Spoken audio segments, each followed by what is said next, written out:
നമസ്കാരം, ഞാൻ നിയുക്ത പ്രവീൺ.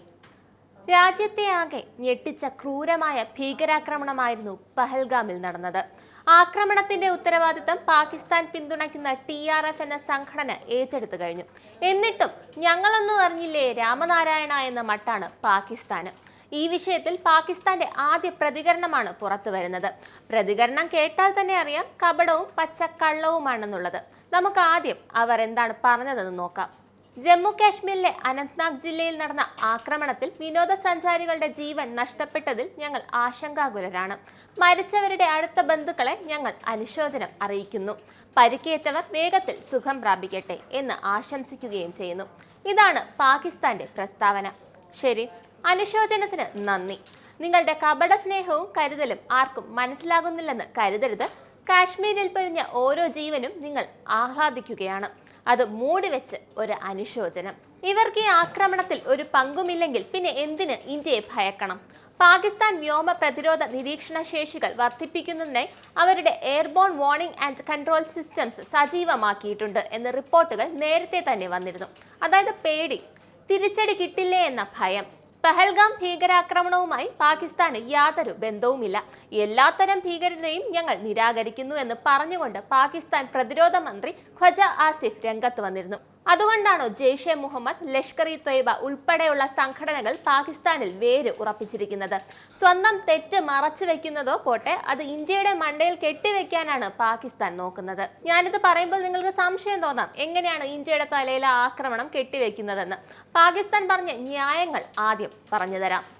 ഇന്ത്യക്കുള്ളിൽ വളർന്നു വരുന്ന ആഭ്യന്തര അസ്വസ്ഥതയുടെ പ്രകടനമാണ് ആക്രമണം എന്നാണ് ആസിഫ് പറയുന്നത്. ഇന്ത്യയിലെ കേന്ദ്ര സർക്കാർ നാഗാലാൻഡ്, മണിപ്പൂർ, കശ്മീർ, ഛത്തീസ്ഗഡ് തുടങ്ങിയ നിരവധി സംസ്ഥാനങ്ങളിൽ പ്രതിഷേധങ്ങൾ നേരിടുന്നുണ്ട്. ഈ ആക്രമണം ആഭ്യന്തര ചൂഷണത്തിന്റെ ഫലമായി ഉണ്ടായതാണ് എന്നാണ് പാകിസ്ഥാന്റെ പ്രസ്താവന. അങ്ങനെ അങ്ങ് കൈ കഴുകാമെന്ന് കരുതണ്ട. മോദി സർക്കാർ വന്ന ശേഷം കശ്മീർ വികസനങ്ങളുടെ നാടായി മാറുകയായിരുന്നു. ഭയന്ന് വിറച്ചു കഴിഞ്ഞ സാധാരണ ജനങ്ങൾക്ക് നേരെ ശ്വാസം വിടാൻ കഴിഞ്ഞത് മോദി അധികാരത്തിൽ വന്ന ശേഷമാണ്. അതുകൊണ്ട് പാകിസ്ഥാൻ ആ ന്യായം പറയാതിരിക്കുന്നതായിരിക്കും നല്ലത്. ലഷ്കർ ഇ തൊയ്ബയുടെ വിഭാഗമായ റെസിഡൻസ് ഫ്രണ്ട് ആണ് ആക്രമണത്തിന് പിന്നിൽ. അതായത് പാകിസ്ഥാൻ പാലും പഴവും മുട്ടയും ഒക്കെ കൊടുത്ത് പുഷ്ടിപ്പെടുത്തുന്ന ഭീകരവാദ സംഘടന. ഐക്യരാഷ്ട്രസഭയിൽ വെച്ച് കശ്മീർ വിഷയത്തിൽ നിരവധി തവണ പാകിസ്ഥാൻ തലയിടാൻ വന്നിട്ടുണ്ട്. അന്നൊക്കെ ഇന്ത്യ കണക്കിന് കൊടുത്തു വിട്ടിട്ടുമുണ്ട്. കശ്മീരിലെ ജനങ്ങൾക്ക് സ്വാതന്ത്ര്യമില്ല എന്ന് പാകിസ്ഥാൻ നിരവധി തവണ ആരോപിച്ചു. എന്നാൽ പാകിസ്ഥാൻ തങ്ങളുടെ ജനങ്ങളുടെ കാര്യം നോക്കിയാൽ പോരെ? കൈവശം വെച്ചിരിക്കുന്ന കശ്മീരിന്റെ ഭാഗം വിട്ടുതരണമെന്നൊക്കെ ഇന്ത്യ മറുപടി നൽകിയിട്ടുണ്ടായിരുന്നു. കശ്മീരിലെ ജനങ്ങൾ ദുഃഖിതരാണ് എന്ന് വരുത്തി തീർക്കാൻ വേണ്ടിയായിരുന്നു പാകിസ്ഥാന്റെ ഈ പ്രഹസനം. ചിലപ്പോൾ ഈ ആക്രമണം നേരത്തെ പ്ലാൻ ചെയ്തത് ഒന്നായിരിക്കാം. അതുകൊണ്ടാവാം ആദ്യമേ ഇത്തരം പ്രസ്താവനകൾ പാകിസ്ഥാൻ അടിച്ചിറക്കിയത്. നിങ്ങൾ ചെയ്ത കുറ്റം നിങ്ങൾക്ക് തന്നെ പ്രശ്നമാവും, അതിൽ സംശയം വേണ്ട. ഇത് ഇന്ത്യയാണ്, ബുദ്ധിയുള്ളവർ ഭരിക്കുന്ന ഇന്ത്യ. പാകിസ്ഥാന് ഉഗ്രൻ പണി തന്നെ തിരിച്ച് ഇന്ത്യ നൽകും. നന്ദി, നമസ്കാരം. നിങ്ങൾക്കും ആനന്ദ് മീഡിയയുടെ പ്രേക്ഷകരിൽ ഒരാളാകണ്ടേ? യൂറോപ്പിലും US-ലും ആഫ്രിക്കയിലും അടക്കം പ്രവാസികൾ ഉള്ളയിടങ്ങളിലൊക്കെ ജനപ്രിയ ചാനലുമായി ആനന്ദ് മീഡിയ ഒപ്പമുണ്ട്.